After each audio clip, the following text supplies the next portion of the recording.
ఇష్టం వచ్చినట్టు బిల్డర్లను ఎవరు బెదిరించారు? కేటీఆర్కు ఈ రాష్ట్రంలో హోటళ్లలో షేర్లు, ఇయ్యలో ఇండస్ట్రీలలో షేర్లు, కంపెనీలలో షేర్లు, ఇయ్యలో ఇక్కడ నుండి ఏది బంజారా మన జూబ్లీ హిల్స్ నుంచి మొదలుకుంటే హైటెక్ సిటీ మాదేపూర్ ఆ కొండాపూర్ దాకా ఆ కంపెనీలలో షేర్లు ఉన్నాయి. అది మాకు తెలియదు అనుకుంటున్నావా? దాని మీద విచారణ జరుగుతుంది. ఆ హోటల్లో ఎన్ని హోటళ్లలో నీకు షేర్లు ఉన్నాయో అవన్నీ బయటకు వస్తాయి. నువ్వు ఈ 10 ఏళ్లలో ఎన్ని వేల కోట్లు దోషినావు అవన్నీ బయటికి తీరడానికి దానికి విచారణ జరుగుతుంది. ఎందుకు తొందరపడుతున్నావు నువ్వు? నీవు కానీ మీ చెల్లె ఇంకా టీఆర్ జైలుకు పోయింది, మళ్ళీ వచ్చినాక కూడా మళ్ళీ అదే టీఆర్ జైలుకు పంపిస్తారు ఇక్కడ రాష్ట్ర ప్రభుత్వం కూడా. ఎందుకు తొందరపడుతున్నావు? ఇంకా మీ చెల్లె తొడవలే, సంవత్సరం కాదు ఓ 10 ఏళ్ళు ఉంటుంది ఖచ్చితంగా టీఆర్ జైల్లో. కేటీఆర్ నువ్వు కూడా టీఆర్ జైలుకే పోతావు, తొందరపడకు. ఫోన్ ట్యాపింగ్ చేయించింది వాస్తవం కాదా? మొత్తం డిఎస్తో సహా మొత్తం డిపార్ట్మెంట్లో నీ కేసీఆర్ సామాజిక వర్గానికి సంబంధించిన వాళ్ళందరినీ పెట్టుకొని రాష్ట్రంలో ఉన్నటువంటి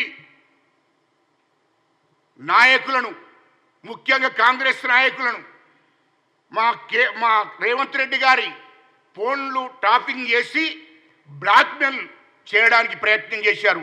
మీరు బిల్డర్లను, కాంట్రాక్టర్లను, వ్యాపారులను, మార్వడిసును అందరి ఫోన్లు ట్రాపింగ్ చేసి మీరు మొత్తం బెదిరించి బ్లాక్మెయిల్ చేసి 1000 కోట్లు వసూలు చేశారు.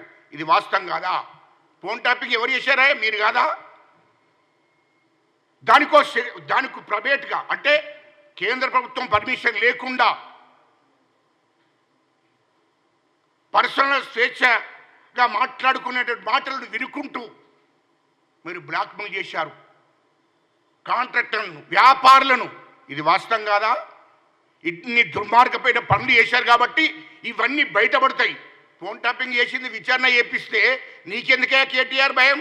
విచారణ జరిగిన తర్వాత మీ చెల్లె పోయింది కదా, ఇక నువ్వే పోతావు. ఎన్నికలు జస్ట్ పార్లమెంట్ ఎన్నికలు కానీ, పార్లమెంట్ ఎన్నికల తర్వాత కేటీఆర్, తర్వాత హరీష్ రావు, తర్వాత కేసీఆర్ ఖచ్చితంగా జైలుకు పోవడమే.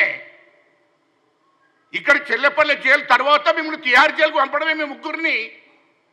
మీ ముగ్గురు కూడా తిహార్ జైల్లో ఉంటారు మీ చెల్లెతో కలిసి. ఎందుకు తొందరపడుతున్నారు? 3 లక్షల కోట్ల రూపాయలు దోసుకున్న డబ్బంతా బయటికి తీసేదాకా రాష్ట్ర ప్రభుత్వం ఊకుండదు.